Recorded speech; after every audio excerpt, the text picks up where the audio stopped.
France Info. Dans la peau de l'info, bonjour Marie Dupin. Bonjour. Chaque matin, vous enquêtez sur l'actualité pour mieux la décrypter.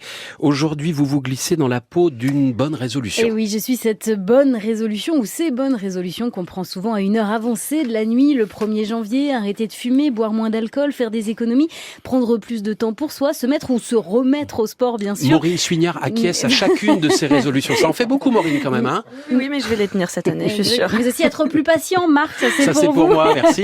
En France, vous êtes plus de 8 sur 10 à prendre au moins une bonne résolution en début d'année. Et ça ne date pas d'hier, puisque les Babyloniens, déjà 2000 ans avant Jésus-Christ, profitaient de la nouvelle année pour rembourser leurs dettes, rendre les objets empruntés et remettre les compteurs à zéro. Mais si je suis ancestrale, je suis rarement tenue.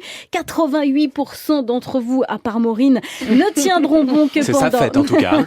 ne tiendront bon que pendant 2 semaines. Les salles de sport en savent quelque chose. Elles enregistrent 3 fois plus d'inscrits à cette période de l'année, mais la moitié résilie son abonnement avant la fin du mois de janvier. C'est comme ça, les bonnes résolutions, tout le monde en prend, mais personne n'y croit. Près de la moitié des Français savent même qu'ils ne tiendront pas bon au moment où ils prennent leurs résolutions. Alors, comment faire pour les tenir, ces bonnes résolutions? Alors, de nombreux scientifiques ont travaillé sur le sujet. C'est très sérieux, pour que je sois respectée. Moi, la bonne résolution, il faudrait que je sois réaliste, avec des objectifs précis, limités dans le temps. Mieux vaudrait également prendre ces résolutions devant témoins.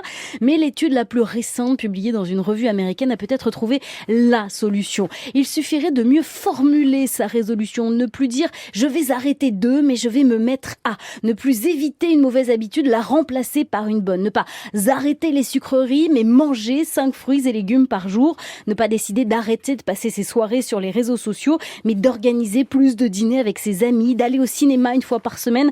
Ne pas se promettre d'éviter de crier, mais de parler avec douceur à ceux qu'on aime. Objectif d'approche plutôt qu'objectif d'évitement, écrivent les scientifiques, ou pour le dire plus simplement, avec mes mots, de bonne résolution. Si vous voulez que ça marche, offrez-vous des projets et de la joie. Allez Marc, on se revoit pour un petit bilan à la fin du mois. Maureen aussi. D'ici là, je vous souhaite le meilleur pour cette nouvelle année. À vous aussi. Merci beaucoup, Marie Dupin.